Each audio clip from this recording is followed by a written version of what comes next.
नमस्कार विद्यार्थी मित्रांनो, शेतकरी कोचिंग क्लासेस मध्ये तुमचं पुन्हा एकदा स्वागत. आपण बघत आहोत एनएमएस.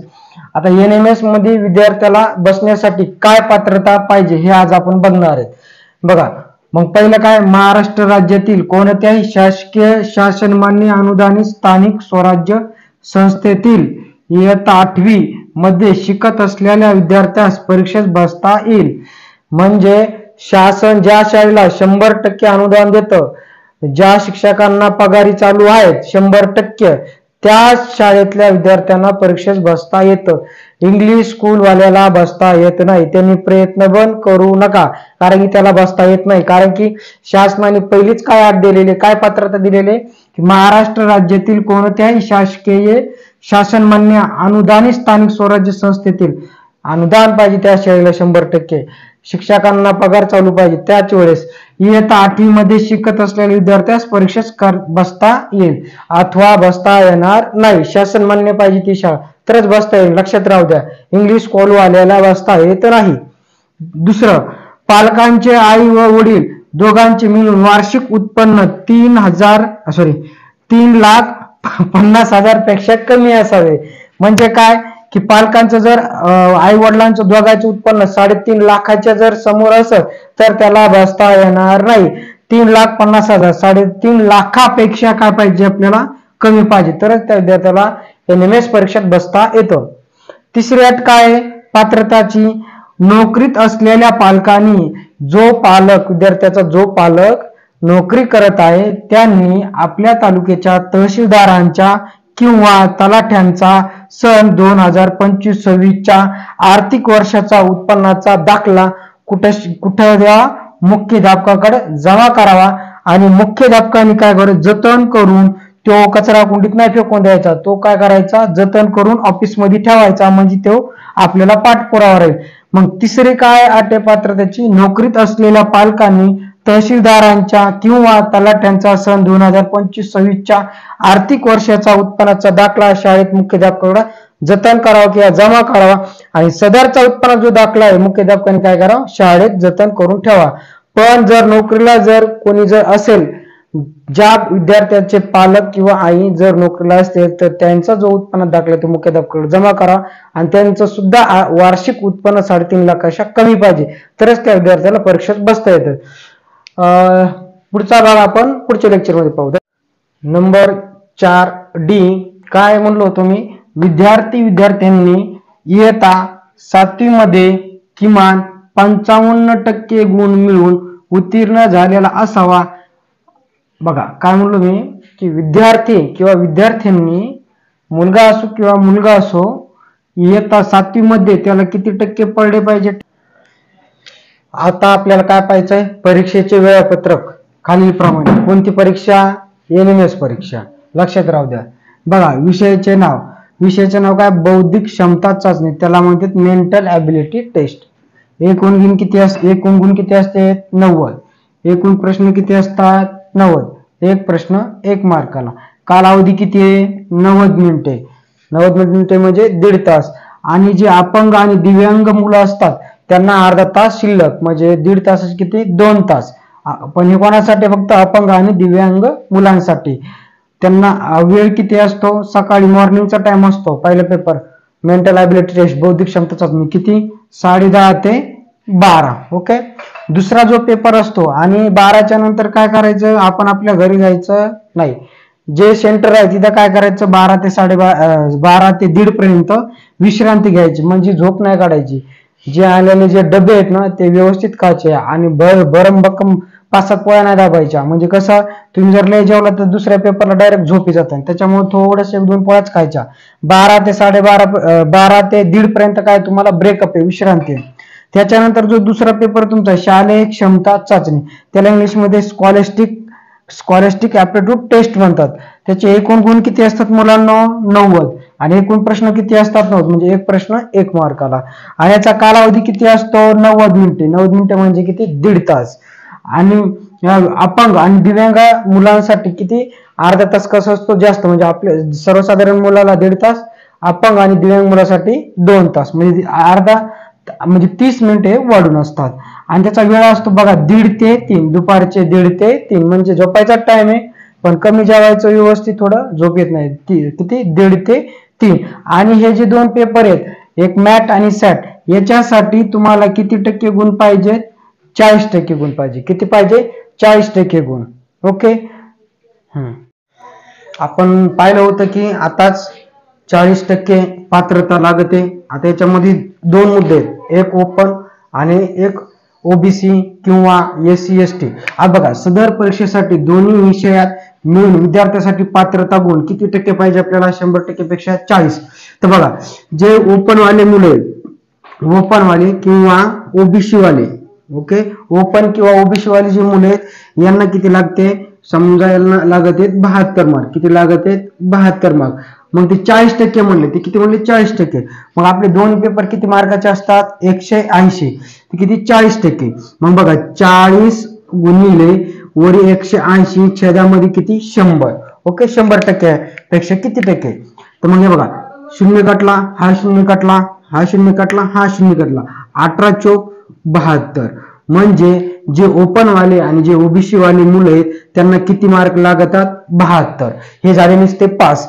तर 2023 पर्यंत माझे मुलं जे पास झालेले, 2023 पर्यंत जे पात्र झालेले त्यांना भेटलेले शिष्यवृत्ती 12,600 रुपये. आणि जे नुसते पास झालेले आहेत, नुसते 72 मार्काच्या समोर किंवा नुसते 72 जर मार्क पडले तर त्यांना वार्षिक किती भेटते? 9,600 रुपये 4 वर्ष. आणि ही पात्रता 12,600. आता ते मार्क किती पडतात? 72च्या पुढे जर पडे तर तुम्हाला 4 वर्ष 9,600 रुपये भेटतात. पात्र झाले तर 4 वर्ष 12,600 रुपये भेटतात. परंतु 2024 नंतर पात्र जे मुलं झालेले त्यांना भेटणारे 15,000 रुपये भेटणारे म्हणले, पण जे पास झाले त्यांना किती भेटणारे हे काय सध्या मला माहित नाही. ते माहित झाले की तुम्हाला मी सांगतो. अरे ओपन आणि ओबीसी वाल्यांचं किती? 72 मार्क. आता बघा, दुसरं काय म्हणलं ते की SC ST व दिव्यांग विद्यार्थ्यांसाठी पात्रता गुण किती टक्के पाहिजे आपल्याला? 32%. किती? 32% मिळणे आवश्यक. काय? SC आणि ST साठी. मग आता SC आणि ST साठी म्हणल्याच्या नंतर आता बघा, किती टक्के पाहिजे आपल्याला? 32 गुणिले किती मार्काचे पेपर आहेत? दोन्ही 180 आणि छेदामध्ये काय? 100%. मग आता बघा काय करायचं याला, हे 0 कटला, हा 0 कटला. आता बघा 92, आता 92 बघा 18ला 2 ला भाग जातो का? मग 92 18 आणि 92 18 5 10. आता मग किती राहिले? मग 32 गुणिले 9 छेदामध्ये 5. मग बघा, आता जर 32चा 9चा जर गुणाकार केला, मग बघा 32 गुणिले 9, 9 2 18, 18 8 चले 9 त्रिक 27 आणि 28 किती झाले? 288. मग 288 भागिले किती? 5. मग 288 भागिले 5 म्हणले किती येईल बरं मुलांना? 288 भागिले 5, 5 5 25. 8 मधून 5 गेले 3, 2 मधून निघाले 0, वरच्या घेतला 8, 2च्या कडे 38 नाही, मग लहान संख्या 5 7 35, 5 7 35.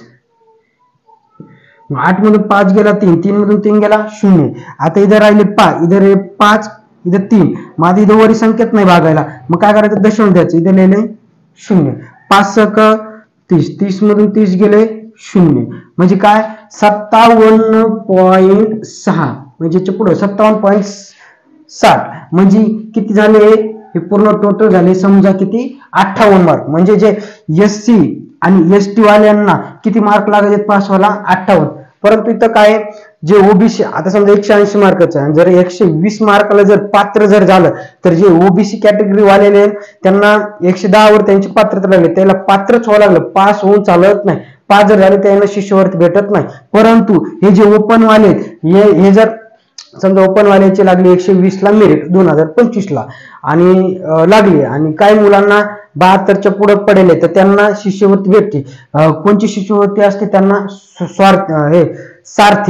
सारथी छत्रपती शिवाजी महाराज यांची काय असते? शाहू महाराज, सारथी शाहू महाराज यांची त्यांना काय भेटते? शिष्यवृत्ती भेटते. पण ओबीसी वाल्याला भेटत नाही. आणि राहिलं SC आणि STचं, तर SC आणि ST ला सुद्धा पात्रच व्हायला जर 58 मार्क पडले तर त्यांना नुसतं पास होऊन चालत नाही. तर त्यांची समजा पात्र लागली 100 तर त्यांना 100च घ्यावं लागतात. मग त्यांना टोटली किती भेटणार? 15,000 रुपये. पण त्यांना पास होऊन नाही तर त्यांना पात्रच व्हावं लागतं. एनएमएस मध्ये दोन लिस्ट लागतात, एक लागती पासची आणि एक लागती पात्रची. मग हे ओबीसी आणि एससी आणि एसटी यांना पात्रच व्हावं लागत आहे. आणि हे ओपन वाल्याचं कसं आहे, समजा याच्या पात्र झाले तरी भेटते आणि ते पास झाली तरी भेटते. ओके, समजलं इतका भाग? बघा आतापर्यंत आपण काय पाहिलं, एनएमएस म्हणजे काय. एनएमएस मध्ये 2 पेपर असतात. एनएमएस पहिल्यांदा तर वर्ग 8 साठी परीक्षा आहे, त्याच्यामध्ये 2 पेपर असतात, एक मॅट आणि सॅट. मॅट असते 90 मार्काला, सॅट असते 90 मार्काला. दोन्ही मिळून किती मार्क होतात, 180. मग 180 मध्ये मग तुम्हाला सांगितलं की सकाळचा पेपर मॅथचा असतो, दुपारी पेपर सॅट असतो. पुन्हा एनएमएस साठी कोण मुलं बसू शकतात, कोण मुलं बसू शकत नाहीत, ते पात्रता काय, शाळा विना अनुदानित आहे का अनुदानित आहे, याच्यामध्ये कोण बसू शकतं कोण, हे सर्व ओव्हरलुक आपण माहिती बघितलेली आहे. आणि ओबीसी ओपन असेल, मराठा कास्ट, ओबीसी माळी, एससी एसटी यांच्यासाठी पात्र किती मार्काला असतं किंवा पास किती मार्काला असतं, कोणाला शिष्यवृत्ती भेटू शकते, कोणाला शिष्यवृत्ती भेटू शकत नाही, हे आपण पूर्णपणे एनएमएस ची माहिती बघितलेली आहे.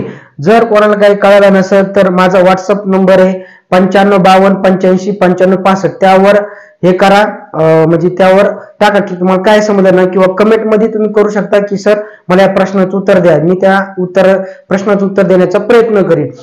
ही झाली आपली पूर्ण ओव्हरलुक माहिती की ज्यावेळेस आपण कोणती एक्झाम देतो त्या एक्झाम विषयी, परीक्षेविषयी आपल्याला काय पाहिजे, माहिती पाहिजे. नसतं नुसतं काय पुस्तक आणायचं, अभ्यास करायचा, पण काय मिळणार नाही, कोण बसू शकतं कोण नाही, किती मार्काला पास असतं, पात्र असतं, आणि किती शिष्यवृत्ती असते किती नाही. 2023 पर्यंत 12,600 होती, पण 2024 नंतर त्यांनी बदलली, किती 15,000 केली.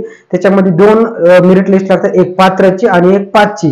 तो ओव्हरलुक आपण जी एनएमएस जी वर्ग 8 साठी परीक्षा होते सर्व माहिती आपण पाहिलेली आहे. जर कोणाचा व्हिडिओ जर मिस झाला असेल तर त्यांनी आपल्या युट्यूब चॅनल शेतकरी कोचिंग क्लासेसवर जा, तिथे तुम्हाला सर्व माहिती एनएमएस विषयी भेटेल. जर तुम्हाला काही जर प्रश्न असेल तर कमेंट मध्ये लिहा, आणि जे तिथे एक सबस्क्राईब नावाचं बटन असतं त्याला काय करा, तुम्ही क्लिक करा. म्हणजे तुम्हाला आता इथून पुढे जे मी शिकवीन तुम्हाला हे वर्ग 8 एनएमएसचं आता उद्यापासून आपला सिलेबस चालू होत आहे.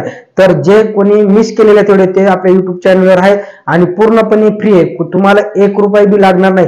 तुम्हाला एनएमएस ची पूर्ण परीक्षा होईपर्यंत त्याच्यामध्ये मी तुम्हाला मॅथ बी शिकवणार आहे, त्याच्यामध्ये मी तुम्हाला सॅट पण शिकवणार आहे.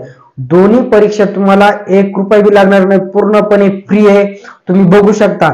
आणि जर तुम्हाला काही प्रश्न असेल तर तुम्ही कमेंट मध्ये लिहा, किंवा मी तुम्हाला व्हॉट्सअप नंबर दिलेलाच आहे 9552855565. या नंबरवर तुम्ही कॉल करा किंवा मेसेज करा, तुम्हाला तुमच्या प्रश्नांचे उत्तर मिळेल. आणि राहिला दुसरा प्रश्न काय की पुस्तकं कोणते वापरायचं, पुस्तकं अजिबात वापरायचं नाही, कोणतंच पुस्तक वापरायचं नाही. जेवढं मी तुम्हाला इथं शिकवून तेवढ्याच अभ्यास करायचा, कोणतंच पुस्तक वापरायचं नाही. माझ्या हाताने लिहिलेल्या नोट्स आहेत, मी तुम्हाला मॅथच्या असो किंवा सॅटच्या असो दोन्ही विषयाच्या मी तुम्हाला काय करीन, नोट्स प्रोव्हाइड करीन. फक्त त्या कागदच्या नोट्स स्वरूपात तुम्ही त्यांचं वाचन करायचं आणि अभ्यास करायचा. जे मी तुम्हाला दररोज शिकीन तेवढाच अभ्यास करायचा, दुसरा काय अभ्यास करायचा नाही. तुमचा 100% निकाल लागतो. आता 4 वर्ष 2021 पासून माझे क्लास चालू आहेत तर 2024 पर्यंत, तर 4 वर्षामध्ये मी टोटल मुलं किती शिकवलेले आहेत, टोटल मुलं मी 80 शिकवलेत आणि त्याच्यामध्ये पास झालेली संख्या 56 आहे. म्हणजे याच्यामध्ये माझे 15 मुलं पात्र आहेत आणि बाकीचे जे सर्व मुलं आहेत ते काय आहेत, पास आहेत. आणि या सर्वांना शिष्यवृत्ती भेटते आणि त्यांना चालू आहे. फक्त ह्याच वर्षीची सध्या पडायची राहिली, नंतर याच्या अगोदरचे सर्व मुलांना शिष्यवृत्ती पडलेले. किती 80 मुलं 4 वर्षामध्ये मी 80 मुलं शिकवले आणि त्याच्यामध्ये किती झालेले आहे, 56 मुलं पास झालेले आहेत. आता मी तुम्हाला दररोज जसं जसं वेळ भेटत तसं त्या मुलांचे मी तुम्हाला व्हिडिओ टाकीन, ती तुम्ही ऐका त्यांचं मनोगत काय. तर तुम्हाला समजलं ना, तर आता इथून उद्यापासून आपला सिलेबस चालू होत आहे. आपण बौद्धिक क्षमता चाचणी मॅथचा पेपर चालू करत. माझी एवढीच विनंती की कोणते पुस्तक न वापरता आपण काय करू, जे मी तुम्हाला शिकेन तेच तुम्ही काय करा, अभ्यास करा, तुम्ही 100% पास होता. मी 4 वर्षाचा अनुभव आहे माझा, हे 5 वर्ष चालू आहे आणि 80 मार्काचा 80 मुलं बसवले होते आणि 56 जण त्याच्यातले पास झाले. पात्र 15 आहेत आणि बाकीचे सर्व पास आहेत. तर मी एवढंच सांगतो की तुम्हाला आतापर्यंत मी सगळं माहिती सांगितलं. कोणा जर मिस व्हिडिओ झाला असेल युट्यूब चॅनल जा, शेतकरी कोचिंग क्लासेस खांडवी, हे तिथं दिलेलं आहे व्हिडिओ. आणि तुमच्या मित्र असो मैत्रिणी असो त्यांना बी काय करा, तुम्ही व्हिडिओ शेअर करा 1 रुपये पण लागणार नाही तुम्हाला. तुम्ही जर दररोज माझ्या व्हिडिओचा अभ्यास कराल तर तुम्ही 100% 100% तुम्ही पास व्हाल, ही मी तुम्हाला खात्री देतो माझ्या अनुभवानुसार. आणि माझ्या ज्या नोट्स आहेत हे तुम्हाला मी देईन, तुम्ही त्याचा झेरॉक्स काढा आणि त्याचा काय करा, अभ्यास करा. तर उद्यापासून काय करू आपण विद्यार्थी मित्रांनो, उद्यापासून काय करू, अभ्यासाला सुरुवात करू.